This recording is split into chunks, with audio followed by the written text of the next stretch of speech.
Hello guys, आप लोगों का स्वागत है मेरे यूट्यूब चैनल पे। आज मैं सुनाने वाली हूँ चाबी वाले की गलती। एक समय की बात है, मोहन और गोपाल दोनों बाप बेटे चाबी बनाने का काम करते थे।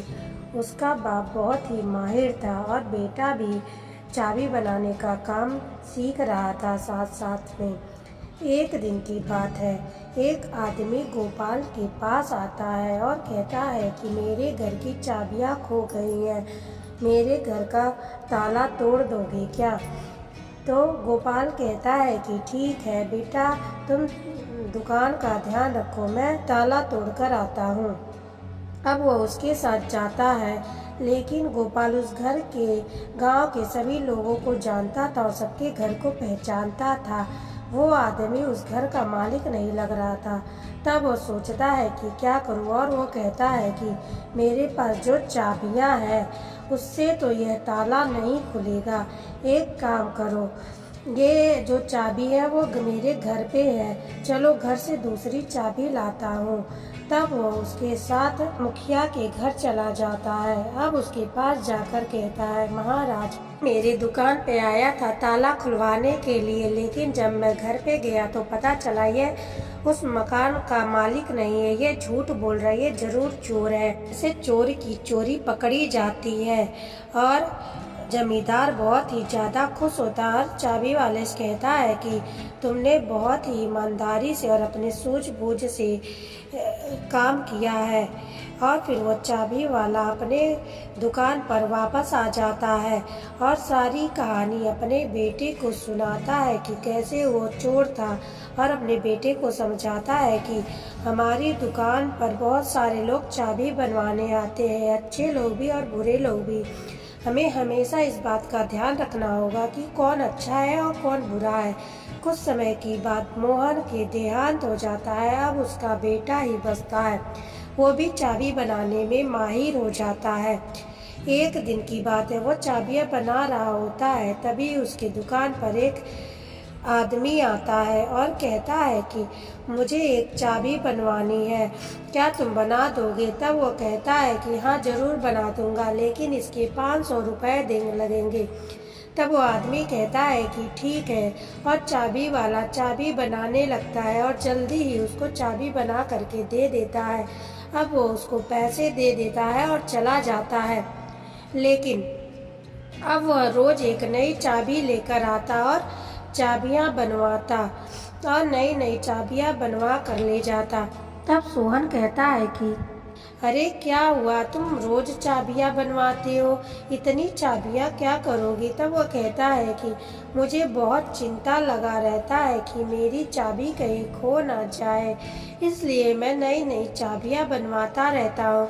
गोपाल कहता है कि ठीक है, कोई बात नहीं, अगर ऐसी बात है तो ठीक है। और फिर वो आदमी वहाँ से चला जाता है। लेकिन कुछ दिन के बाद जमींदार के पास बहुत सारे लोग आते हैं और कहते हैं कि जमींदार साहब, हमारे घर पता नहीं कैसे अलमारी का ताला तो वैसे ही है, लेकिन जेवर, गहने और पैसे गायब हो चुके हैं और सभी के घर से पैसे गायब हैं। अब जमींदार कहता है कि ये कैसे हो सकता है, लेकिन आप लोग मेरे पे विश्वास रखें, जो भी चोरी किया है मैं उसको पकड़ कर रखूँगा, और अगर आप लोगों को मेरे पे विश्वास है तो मुझे कुछ दिन का मोहलत दीजिए। और सब लोग वहाँ से चले जाते हैं। तब जमींदार अपने सेवकों से कहता है कि तुम जाओ और नज़र रखो कि चोरी कौन कर रहा है, और सभी पर अच्छे से नज़र रखना। तब उनके सेवक कहते हैं कि ठीक है, और वो वहाँ से चले जाते हैं। अब वह सभी आदमियों पर नज़र रखते हैं कि कौन कहाँ जा रहा है, क्या कर रहा है। लेकिन वह देखता है कि एक आदमी है जो सभी के घर पे काम कर रहा है। वो सभी के घर पे कुछ ना कुछ काम करता रहता है। अब वो सब उस आदमी पे नज़र रखते हैं और कहते हैं कि ज़रूर इसे जेवर और पैसों के बारे में कुछ ना कुछ पता होगा, हमें इस पर ध्यान देना चाहिए। और दोनों उसको ध्यान देते हैं। एक दिन की बात है, वो आदमी फिर से सोहन के पास चाबियां बनवाने के लिए जाता है। तब सोहन को शक हो जाता है कि ये चाबियां क्यों बनवा रहा है, और वह कहता है कि तुम चाबी क्यों बनवा रहे हो, क्या बात है। तब वो कहता है कि कोई नहीं, बस चाबी मैं ऐसे ही बनवाता रहता हूँ, तुम्हें तो पता ही है। लेकिन फिर सोहन कहता है कि मुझे क्या करना, ये कुछ भी करे, मुझे तो इससे पैसे मिलते रह रहे हैं और इससे मेरी कमाई हो रही है। अब वो चाबी बनाकर दे देता है और वह आदमी उसको पैसे देकर चला जाता है। अब वह एक दुकान में जाता है और नौकर भी उसके पीछे पीछे जाते हैं। तब वो असली चाबियों को अपनी सही जगह पे रख देता है और नकली चाबी से तिजोरी का ताला खोलता है और उसमें से सारे पैसे निकाल लेता है। तभी वहाँ पे जमींदार के नौकर आ जाते हैं और उसको पकड़ लेते हैं और उसको ले जा कर के जमींदार के पास जाते हैं और सोहन को भी पकड़ लेते हैं। अब दोनों को लेकर जमींदार के पास जाते हैं। चोर पकड़ा जाता है और जमींदार कहता है कि क्यों सोहन, तुमने नकली चाबी बनाई। तब सोहन कहता है, जी महाराज, मैंने बनाई थी, मैं पैसों के लालच में आ गया था।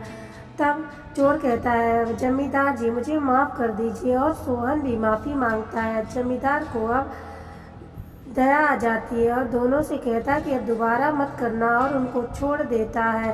तब कहता है कि अब एक बार हो गया, अब दोबारा ऐसा नहीं करूँगा, अब कभी लालच में नहीं आऊँगा।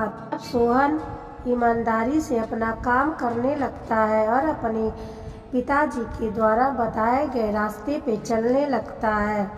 तो इस कहानी से हमें यह सीख मिलती है कि हमें कभी भी लालच में नहीं पड़ना चाहिए, जो हमारे पास है उसी में खुश रहना चाहिए। अगर ये कहानी आपको अच्छी लगी हो तो लाइक, सब्सक्राइब और शेयर करें। धन्यवाद।